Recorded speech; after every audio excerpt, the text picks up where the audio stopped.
Well, joining us is a bloke who's not silly enough to be on Twitter. He is the host of Alan Jones, Direct to the People, the one and only Alan Jones. Morning, Alan.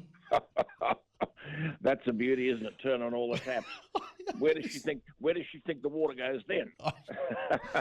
Oh, goodness me. It's just, I've said this time and time again, that these politicians should stay off social media because it does them no favours.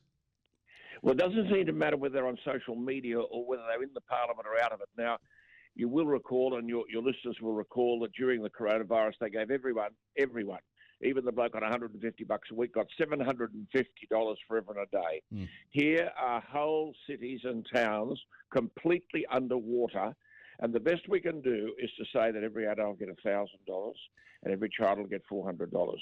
Now, when people see this and hear this, they just wonder how completely out of touch these people are. When whole town, Lismore, Milton in Brisbane, these places, suburbs of Brisbane, Gympie, completely underwater, and we're saying to people with mud up to their necks, you'll get $1,000 and you'll get $400 for each child. How far will that go, Steve? Well, it'll go nowhere, but it really, and even when you think about the compound effect, and we know that these people are going to have dramas with their insurance moving forward, the clean-up effort is going to be months. It's not going to be days or weeks.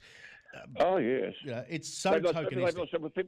People have lost everything. I mean, they've only got the clothes they're standing in. So you give them $1,000. They're freezing as well.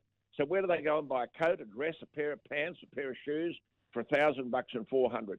I mean, these people are so out of touch. It'd be better if they shut up and said nothing. Because I know what people are saying. I've got emails here that are saying, stick your money, hang on to it. I mean, that's going to do absolutely nothing for us. The other thing about all of this, mind you, is that they're now telling us, Anastasia Palaszczuk said, it was Mother Nature.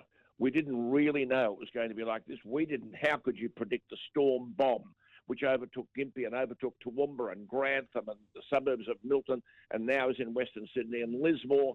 How could you ever predict this? Hang on. The climate change prophesists are telling us they know what the weather's going to be in 20, 30, 40 and 50 years' time. But they can't even tell us what is likely to happen tomorrow or the next day.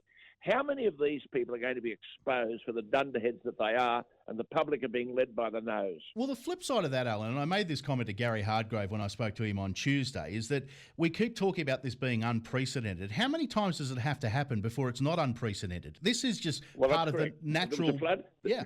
Absolutely right. There was a flood in 2017 in Lismore. Now, how much was learned from that which has improved the response now? I suspect none. There were floods in Brisbane in 2011. Can the government tell us what they did since 2011 to quarantine the Brisbane people from having this happen again? The Warragamba Dam, they've talked about, are we going to raise the dam wall? Are we not going to raise the dam wall? Well, of course, nothing has been done.